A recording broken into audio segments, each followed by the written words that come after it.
मदनी charitable trust आणि IGC forum यांच्या वतीनं मुस्लिम अल्पसंख्याक समाजातील विद्यार्थ्यांना फेलोशिप प्रदान करण्याचा समारंभ संपन्न झाला। मुस्लिम समाजातील गुणवंत विद्यार्थ्यांना करिअर मार्गदर्शन आणि फेलोशिप कार्यक्रमाचे आयोजन करण्यात आले होते। शैक्षणिक तज्ञांनी मार्गदर्शन केल्यानंतर 10वीच्या परीक्षेत उल्लेखनीय यश मिळवलेल्या विद्यार्थ्यांना फेलोशिप देऊन त्यांचे करिअर घडवण्यासाठी IGC फोरम आणि मदनी चॅरिटेबल ट्रस्ट यांनी पुढाकार घेतला। सांगलीच्या रोटरी हॉल इथं हा समारंभ पार पडला। गुणवंत विद्यार्थ्यांना प्रत्येकी 5,000 रुपये मदत म्हणून देण्यात आली।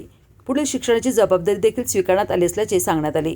कोल्हापूर परिक्षेत्राचे पोलीस महानिरीक्षक रंजन कुमार शर्मा यांच्या हस्ते तसेच जिल्हा पोलीस अधीक्षक दिलीप दोशी, सोलापूरचे फैज इनामदार यांच्या उपस्थितीत हा समारंभ संपन्न झाला। सांगली जिल्ह्यातील निवडक अशा 61 विद्यार्थ्यांना फेलोशिप देण्यात आली। सोलापूरचे फैज इनामदार, जिल्हा पोलीस अधीक्षक दिलीप दोशी यांनीही मनोगत व्यक्त केले। यावेळी बोलताना पोलीस महानिरीक्षक रंजन कुमार शर्मा यांनी आपले मनोगत व्यक्त करताना सांगितले की मदनी चॅरिटेबल ट्रस्ट आणि IGC फोरम या सामाजिक संस्थेनं पुढाकार घेऊन आपल्याला अमूल्य मदत केली आहे। त्यामध्ये तिचे रूपांतर आपण उच्च अधिकारी होण्याचे स्वप्न उराशी बाळगून वाटचाल करावी, तरच विद्यार्थी उच्च पदावर जातील आणि या संस्थांनी केलेली मदत सार्थकी लागेल असे म्हटले। पोलीस महानिरीक्षक शर्मा आणि जिल्हा पोलीस अधीक्षक दोशी यांना सन्मान चिन्ह देऊन गौरवण्यात आले। प्रारंभी IGC फोरमचे प्राध्यापक डॉक्टर KG पठाण यांनी IGC फोरमच्या वतीनं सुरू असलेल्या कार्याची माहिती दिली, तर मदनी चॅरिटेबल ट्रस्टचे महासचिव सुफियान पठाण यांनी कोरोना महापूर, व्यसनमुक्ती, पुसेसावळी, करजगी प्रकरण, CCTV वाटप अशा सामाजिक कार्याची माहिती देऊन मदनी चॅरिटेबल ट्रस्ट राष्ट्रीय कार्यात करत असलेल्या उपक्रमाची माहिती दिली। गुणवंत विद्यार्थ्यांनी मनोगत व्यक्त केलं। या उपक्रमातून शैक्षणिक करिअर घडवण्यासाठी बहुमूल्य मार्गदर्शन झाल्याचे त्यांनी सांगितले। मदनी चॅरिटेबल ट्रस्टच्या वतीनं शांती केंद्र सुरू करण्याची विनंती करण्यात आली। या केंद्रात भरकटलेल्या तरुणांना समुपदेशन करून त्यांना गुन्हेगारी प्रवृत्तीपासून दूर करण्यासाठी प्रयत्न करू। त्यासाठी पोलीस प्रशासनाने जागा उपलब्ध करून देण्याची विनंती यावेळी करण्यात आली। कार्यक्रमाच्या पूर्वी पोलीस महानिरीक्षक रंजन कुमार शर्मा यांनी मदनी ट्रस्टच्या संपर्क कार्यालयाला भेट देऊन सामाजिक कार्याची माहिती घेतली। या कार्यक्रमाला पालक, नागरिक मोठ्या संख्येनं उपस्थित होते। आभार मदनी चॅरिटेबल ट्रस्टचे अध्यक्ष हाफिज सद्दाम सय्यद यांनी मानले।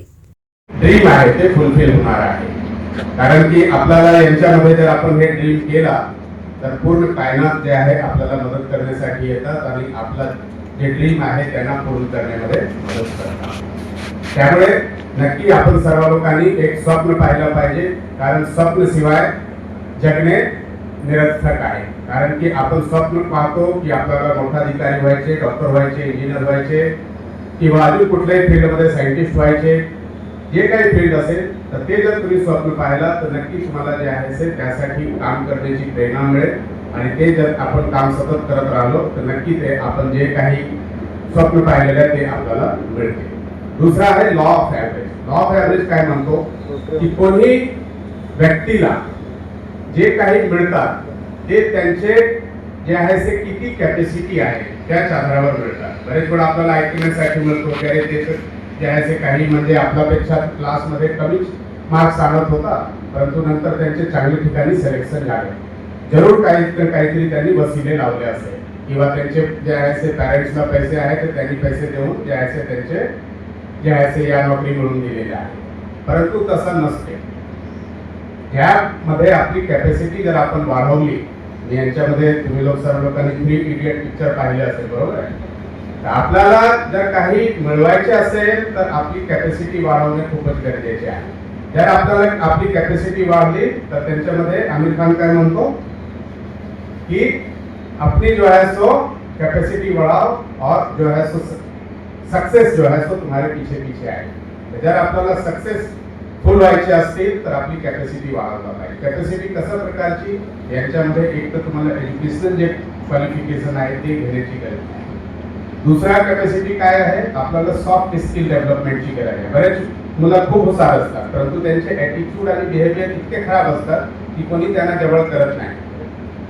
त्यामुळे आपली दुसरी जी कॅपॅसिटी आहे ते सॉफ्ट स्किल डेव्हलपमेंट, त्यांच्यामध्ये तुमचे कम्युनिकेशन स्किल, पॉझिटिव्ह ॲटिट्यूड, तुमचे जे हार्डवर्क, तुमचे जे आहे ते लोकांचे कनेक्ट होण्याची जे कॅपॅसिटी आहे, हे सर सॉफ्ट स्किल तुम्हाला माहिती आहे। तुम्ही नेटवर सर्च केलं तर तुम्हाला बरेच प्रकारचे सॉफ्ट स्किल मिळतील, तर त्यांच्यावर मी जास्त वेळ घेत नाही। तिसरी जी कॅपॅसिटी आहे की तुमचे मनामध्ये जर लोकांचे हे जे मदनी ट्रस्ट आज करून राहिलेले आहे की मनामध्ये जर असा असला की आम्हाला दुसऱ्याची मदत करायची आहे।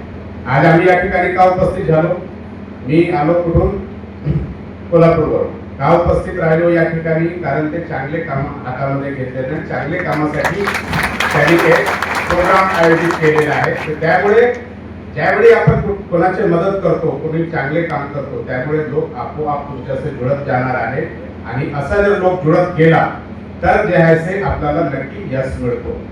आज जे आपल्या देशाचे पंतप्रधान आहेत माननीय श्री नरेंद्र मोदी साहेब, त्यांनी कालच जे आहे ते सर्व रेकॉर्ड मोडले की सर्वात लॉंग पिरियड पर्यंत प्राईम मिनिस्टर राहण्याबद्दल.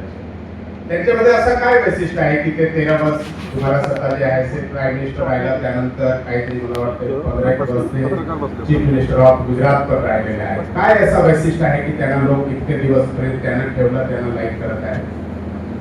त्यांच्याकडे जर तुम्ही कारण मीमांसा केला तर पहिला येतो हार्डवर्कचे कुठलाही पर्याय नाही आहे. आज जरी ते पंतप्रधान असेल तरी ते 15, 16, 18 तास काम करतात आणि करावं लागतात. जर ते इतके काम करणार नाही तर त्यांना रिप्लेस करण्यासाठी लोक तयार असतील. एसपी साहेब असतील, आयुक्त मॅडम असतील, सीओ साहेब असतील जिल्हा परिषदचे, यांनी आम्हाला भरभरून आम्हाला मदत केलेली आहे आणि त्याचं सर्वच बिंदू म्हणून आजची आपली उपस्थिती साहेब.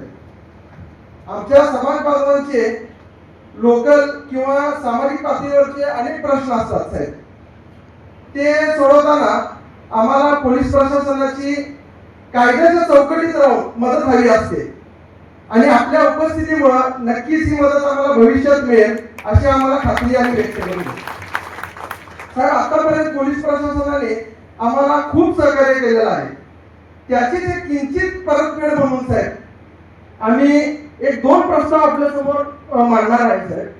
प्रथम प्रस्ताव असा आहे साहेब, पोलीस पालकांच्या 10वी व 12वीच्या विद्यार्थ्यांसाठी साहेब आपण 3 दिवसीय काउन्सिलिंग शिबिर घ्यावं आणि पॅरेंट्स काउन्सिलिंग साठी 3 दिवसाचं शिबिर आपण घ्यावं. यासाठी आम्ही पूर्णपणे प्रशासनाला सहकार्य करण्यास तयार आहोत. मी आयजीसी फोरमच्या पठाण सरांना विनंती करेन की त्यांना हे करावं. त्यानंतर साहेब दुसरा आमचा एक महत्वाचा आणि अत्यंत महत्वाचा प्रस्ताव आपल्या समोर असा आहे. सामाजिक क्षेत्रात गेल्या 11 वर्षापासून काम करत असताना साहेब आमच्या लक्षात आलेलं आहे गुन्हेगारी, व्यसनमुक्ती, बलात्काराच्या घटना असतील किंवा आपले जातीय दंगलीच्या घटना असतील, या सर्वांना आळा घालण्यासाठी साहेब आपण एक शांती केंद्र, पीस सेंटर याची उभारणी करण्याची अत्यंत तातडीची गरज आहे साहेब. आणि यासाठी साहेब आम्ही पूर्ण सहकार्य करण्यासाठी पोलीस प्रशासनाला तयार आहोत.